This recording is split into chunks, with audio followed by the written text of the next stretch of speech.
अस्सलाम दोस्तों, इनसाइड वे मौज़म फ़खर में खुश आमदीद। तावीज़ कराना कौन सी बुरी बात है, और हमारे शहर के अंदर बेशुमार लोग तावीज़ कराते हैं और जिन्नात भी अल्लाह ताला की मखलूक हैं। ये कहकर वफाकी वज़ीर दाखिला शेख रशीद अहमद साहब ने हुकूमत के लिए एक मरतबा फिर वो दरवाज़ा खोल दिया है जहाँ से उन पर ताबड़तोड़ हमले होंगे। और कुछ दिन पहले ही जब पार्लिमानी पार्टी का इजलास था PTI की, और वहाँ से बाहर निकलते ही शेख रशीद साहब ने सहाफ़ियों के साथ थोड़ी सी गुफ्तगू की थी और वहाँ पर भी उन्होंने एक ऐसी बात कह दी थी जिसका आज तक हुकूमत को खमियाजा भुगतना पड़ रहा है। और वो बात ये थी कि वज़ीर आज़म DGISI की तकर्री के लिए पॉलिटिकल अंदाज में सोच रहे हैं, जबकि इदारा अपने प्रिंसिपल्स के ऊपर खड़ा है, वो इंस्टीट्यूशनल फैसले कर रहा है।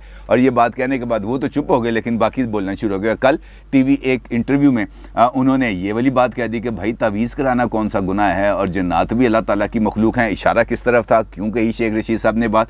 क्या शेख रशीद साहब दानिस्ता ऐसी बातें कर रहे हैं जिसके ज़रिए हुकूमत पर दबाव बढ़े, या इशारा है? क्या है मामला, इस पर बात करेंगे। लेकिन इससे पहले बात करेंगे जनाब, आज अल सुबह जो आवाम पर महंगाई का बम फोड़ा गया और उसके साथ साथ एक ऐसी नवीद सुना दी गई जिससे ये पता चलता है कि आने वाले दिनों में भी मेरे और आपके हालात के अंदर यकीनी तौर पर कोई तब्दीली नहीं आएगी। तब्दीली से मुराद यह है कि बेहतरी, इसका मतलब यह है कि तब्दीली अच्छी तरफ नहीं आएगी, लेकिन जो तनज़्ज़ुली का अमल है, जो दबाव का अमल है, वो हम पर जारी रहेगा। पेट्रोल पाकिस्तान की तारीख़ में पहली मरतबा 138 रुपये लीटर तक जा पहुँचा। ना सिर्फ ये, बल्कि एक सर्कुलेशन समरी के ज़रिए वफाकी काबीना ने बिजली के कीमतों में 1 रुपये 38 पैसे यूनिट में भी इजाफा करने का फ़ैसला किया।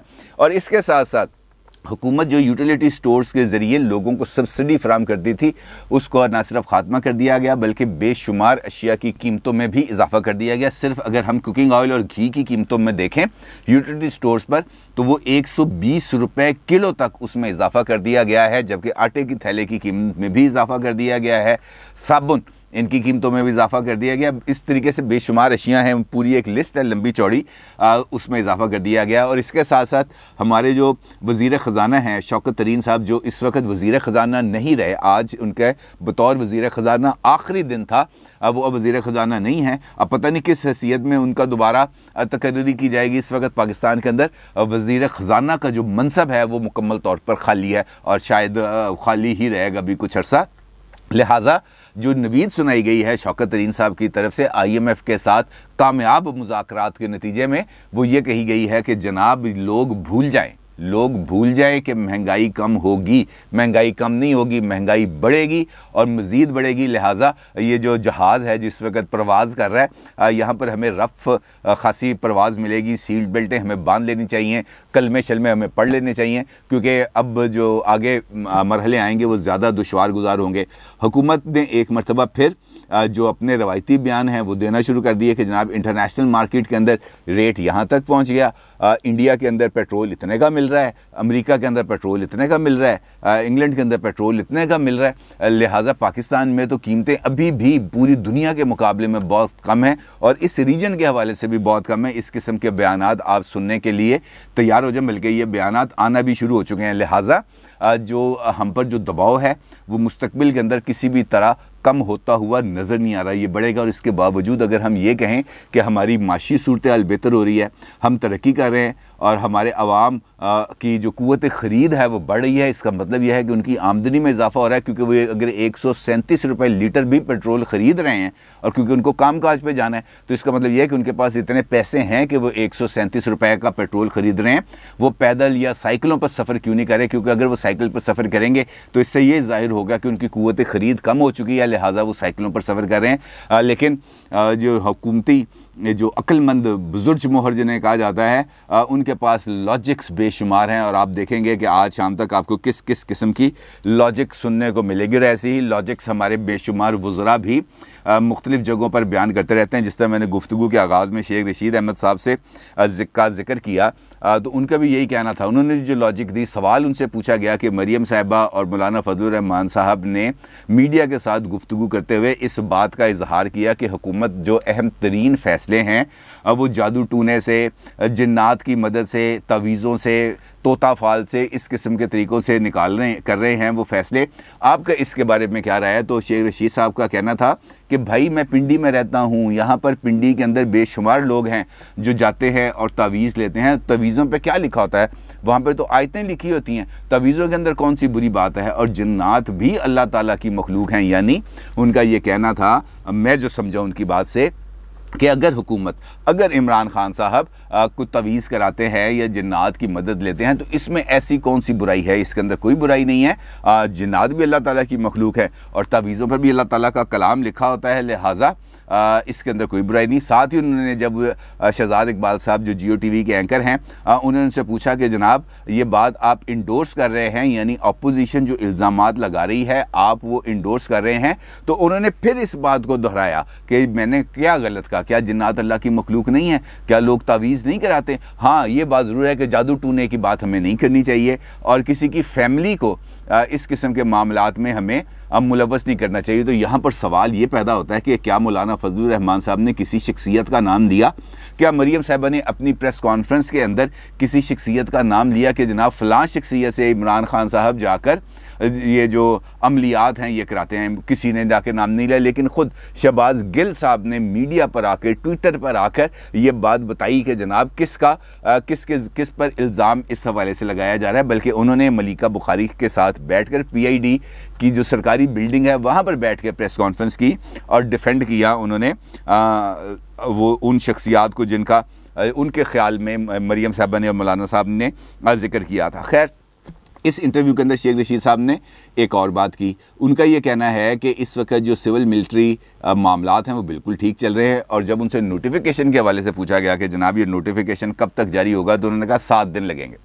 7 दिन के अंदर नोटिफिकेशन जारी हो जाएगा। हो सकता है 7 दिन से पहले जारी हो जाए, लेकिन अगले जुमे तक ये नोटिफिकेशन जारी हो जाएगा। अगले जुमे तक तो नोटिफिकेशन हर हाल में जारी ही होना है, क्योंकि याद है मैंने आपको एक वीलॉग के अंदर बताया था कि इमरान खान साहब के पास सिर्फ 11 दिन बचे हैं और वो 11 दिन भी इन्हीं 7 दिनों के अंदर ख़त्म होंगे, यानी 21 अक्टूबर को। और 21 अक्टूबर तक अगर नोटिफिकेशन ना आया तो फिर जो सूरत हाल है वो यकीनी तौर पर खान साहब के लिए कुछ ज़्यादा बेहतर नहीं होगी और खान साहब को इसका अंदाज़ा है। लिहाजा वो जो अभी रूल्स ऑफ बिज़नेस, जिसका भी मैंने आपके वीडियो के अंदर जिक्र किया था, लेफ्टिनेंट जनरल्स के हवाले से जो तकर्री के हवाले से बात थी, वो भी बिल्कुल वैसी है। और ये दिलचस्प बात यह है कि इन रूल्स ऑफ बिज़नेस के अंदर जो अमेंडमेंट है वो भी मौजूदा हुकूमत के दौर में की गई है, यानी 2020 के अंदर या 2018 दिसंबर के अंदर शायद इन रूल्स ऑफ बिज़नेस के अंदर तरमीम की गई है, और जिसके ज़रिए ये तमाम इख्तियारात वज़ीर आज़म को दिए गए हैं सदर से मुशावरत के बाद। अब देखना यह है कि इसमें किस हद तक आगे सूरत हाल बढ़ेगी, लेकिन ये बात तो तय है कि अब पाकिस्तान के जो पॉलिटिकल डायनामिक्स हैं, जो हमारी जो सियासी तनाजुर है वो बदलेगा। क्योंकि हमने माजी के अंदर देखा कि हर 3 साल के बाद किसी न किसी लेवल पर कोई ना कोई हुक्मरान कुछ ना कुछ ऐसा कर जाता है जिसके नतीजे में उसको आगे रफ़ सेलिंग करना पड़ती है। चाहे यूसुफ गिलानी साहब हों, जब उनका 3 साल का इक़्तिदार पूरा हुआ तो उन्होंने एक चीनी अखबार को, चीनी मैगज़ीन को इंटरव्यू दे दिया और उस इंटरव्यू के अंदर उन्होंने रियासत के अंदर रियासत और इस किस्म की बातें की थी कि, और उस वक्त चूँकि उन पर अदलिया का बहुत ज़्यादा दबाव था, उनका हर एक नोटिफिकेशन, हर एक तकरीरी, हर एक फ़ैसला इफ्तिखार चौधरी साहब की अदालत के अंदर चैलेंज हो जाता था। और उसके नतीजे में ख़ास तौर पर ये जो ख़त लिखने वाला मामला था स्विस गवर्नमेंट को, उसको लेकर फिर दोबारा उछाला गया और फिर यूसुफ गिलानी साहब घर चले गए। उसके बाद इमरान खान, वो नवाज शरीफ साहब की गवर्नमेंट आई। नवाज शरीफ साहब की गवर्नमेंट में भी पहले 3 साल धरने शरने सारा कुछ जारी रहा, लेकिन उसके बाद पनामा आया और फिर पनामा के नतीजे में जो एक बिल्डअप बनाया गया, ये बिल्डअप बना, उसके नतीजे में नवाज शरीफ साहब को भी घर जाना पड़ा। और अब इमरान खान साहब के भी 3 साल मुकम्मल हो चुके हैं और 3 साल मुकम्मल होने के बाद वो जो एक बात कही जाती है बम को लात मारना, तो खान साहब ने खुद बम को लात मार दी, क्योंकि एक सीधा साधा मामला था। वो ये कहते हैं कि ये जो तकर्रुर तबादले हैं ये मेरी मर्ज़ी से नहीं किए गए। तो सवाल ये पैदा होता है, मैंने जब थोड़ा सा इसको चेक किया तो इमरान खान साहब के इन 3 सालों के दौरान तकरीबन 4 अफराद DGISI के ओहदे पर फाइज किए गए। सबसे पहले जनरल आसिम मुनीर साहब, लेफ्टिनेंट जनरल आसिम मुनीर साहब DGISI बने, जनरल रिजवान अख्तर साहब बने, जनरल नवीद मुख्तार साहब बने, जनरल फैज़ हमीद साहब बने। और इन चारों के ये जो तकर्री है, ये चूँकि इमरान खान साहब के दौर में हुई है, ये जो चारों अफराद जो मुअज़्ज़ज़ शख्सियात हैं, इनकी जो तकर्री है ये इमरान खान साहब के दौर में हुई है। लिहाजा इनके दौर के अंदर ऐसा कोई नोटिफिकेशन मुझे नहीं मिला जो प्राइम मिनिस्टर ऑफिस से जारी किया गया हो, और इनकी तकर्री भी सिर्फ़ और सिर्फ ISPR की प्रेस रिलीज़ के तहत ही की गई है। अलबत्ता एक तकर्री का मुझे नोटिफिकेशन मिला जो प्राइम मिनिस्टर ऑफिस की तरफ से जारी किया गया था, और वो थी लेफ्टिनेंट जनरल ज़हीरुल इस्लाम साहब की बतौर DGISI तकर्री, और जिसके लिए नोटिफिकेशन यूसुफ रज़ा गिलानी साहब ने बतौर वज़ीर आज़म पाकिस्तान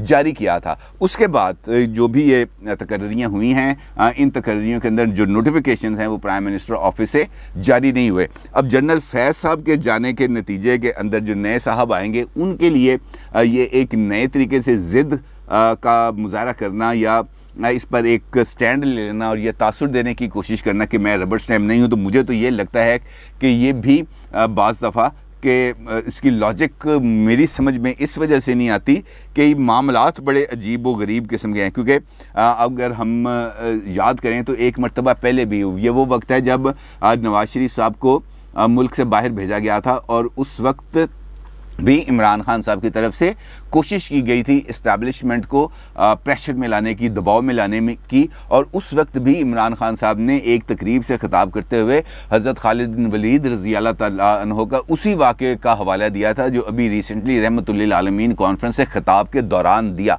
यानी उस वक्त भी उन्होंने इस्टेब्लिशमेंट को दबाव में लाने की कोशिश की, लेकिन चूँकि वो एक पोलिटिकल मामला था, इस्टेब्लिशमेंट ने उस पर कुछ ख़ास रजिस्ट नहीं किया और उनको स्पेस दी, उनको गुंजाइश दी, वो आगे बढ़ गए इस मामले पे। लेकिन अब वाला जो वाक़या है, अब वाला जो मामला है, ये है टिपिकल एक इंस्टीट्यूशन का मामला। लिहाजा इस मामले पर आकर इमरान खान साहब अगर वही तरीका इस्तेमाल करना चाहते हैं इस्टेब्लिशमेंट पर दबाव डालने का, तो इस मरतबा उनको रास्ता मिलने का इम्कान मुझे भी लगता है कि खासा कम है, क्योंकि ये एक इंस्टीट्यूशनल फ़ैसला है। अब ये जो 3 साल गुजरने के बाद और इस मामले में आकर एक स्टैंड ऑफ की सिचुएशन होने के बाद, अब मुझे ये लगता है कि पाकिस्तान के अब पॉलिटिकल डायनामिक्स भी तब्दील होंगे। यहाँ पर एक छोटा सा वाक़या है जो आगे बढ़कर एक बहुत बड़े तूफ़ान का पेश खेमा हो जाता है, तो ऐसा लगता है। क्योंकि या तो अगर हम देखें 2 शख्सियात, मैं और आप हैं या कोई भी है, तो एतमाद या तो होता है या एतमाद नहीं होता। ये थोड़ा एतमाद होना, थोड़ा एतमाद ना होना, ये इसके अंदर कोई थर्ड ऑप्शन नहीं होती। लिहाजा एक मरतबा अगर शीशे में बाल आ जाए, शीशा टूट जाए, उसके अंदर कोई और कोई मामला आ जाए, तो उसको रिपेयर इतनी आसानी से नहीं किया जा सकता। अव्वल तो रिपेयर होता नहीं है। लिहाजा ये इस फ़ैसले के इम्प्लीकेशंस होंगे और ज़रूर होंगे। इसके अंदर किसी किस्म को किसी का कोई, मुझे तो कम से कम शक नहीं है। अब अगर ऐसे इम्प्लीकेशंस ना होते तो आमिर डोगर साहब को बाहर आकर मीडिया पर नदीम मलिक साहब के प्रोग्राम में ये बात करने की क्या ज़रूरत थी कि इमरान खान साहब ने काबीना के इजलास में कहा कि मैं रबर स्टैंप नहीं हूँ, ना ही मुझे कोई रबर स्टैंप समझे। ये तो उनको कहने की ज़रूरत नहीं थी। उनको ये कहने की भी ज़रूरत नहीं थी कि जनरल फैज़ हमीद को इमरान खान साहब चाहते हैं कि अगले 4 से 6 माह रहें, क्योंकि इस वक्त अफ़गानिस्तान की सूरत हाल खासी दरपेश है। और जो हवाला है उसके पस मंज़र में जो मेरी समझ में आता है वो वही हवाला है जो जनरल कमर जावेद बाजवा साहब को एक्सटेंशन देने वक्त किया गया। यानी उस वक्त भी अफ़गानिस्तान के मामले पर बात की गई थी, और उस वक्त भी ये जो वॉर ऑन टेरर है इस हवाले से बात की गई थी। अगर देखा जाए तो इस वक्त भी वो दोनों हालात मौजूद हैं।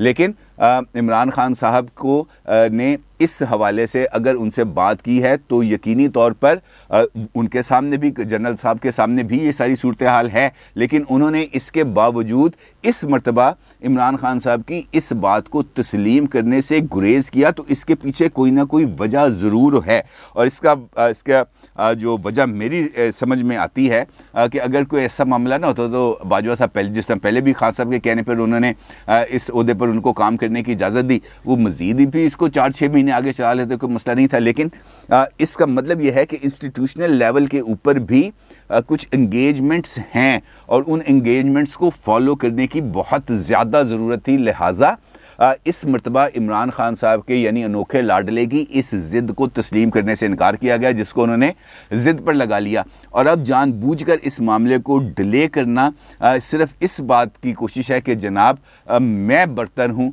मैं आला हूँ, मेरे पास इख्तियारात हैं, आप मेरे ताबे हैं, और सिर्फ इसको आगे बढ़ाना की जो सोच है ये यकीनी तौर पर पाकिस्तान के लिए किसी किस्म की कोई अच्छा इसको शगुन करार नहीं दिया जा सकता। दूसरी जानिब जहाँ पर तवज्जो देने की ज़रूरत है वो है लोगों को रिलीफ देना। अगर हम आए रोज़ इसी तरीके से 10-10 रुपए 11-11 रुपए पेट्रोल बढ़ाएंगे तो आप इससे अंदाज़ा लगाएं कि इसके साथ साथ इसके लिंक्ड हर एक चीज़ की कीमत के अंदर इतने ही फ़ीसद इजाफा होगा, और एक मरतबा अगर इजाफा हो जाए तो वो कम नहीं होता। लिहाजा जो सूरत हाल है वो लोगों के लिए बहुत ज़्यादा परेशान कुन है, और हमारे फ़ैसला साजों को इस हवाले से गौर करना चाहिए कि अब लोगों के अंदर मज़ीद सकत नहीं रहेगी बोझ उठाने की, और अगर ये लोग इस मरतबा बाहर निकला है तो इनको वापस धकेलना बहुत ज़्यादा मुश्किल होगा। अपनी राय का ज़रूर इज़हार कीजिएगा। आपका बहुत शुक्रिया। अल्लाह हाफ़िज़।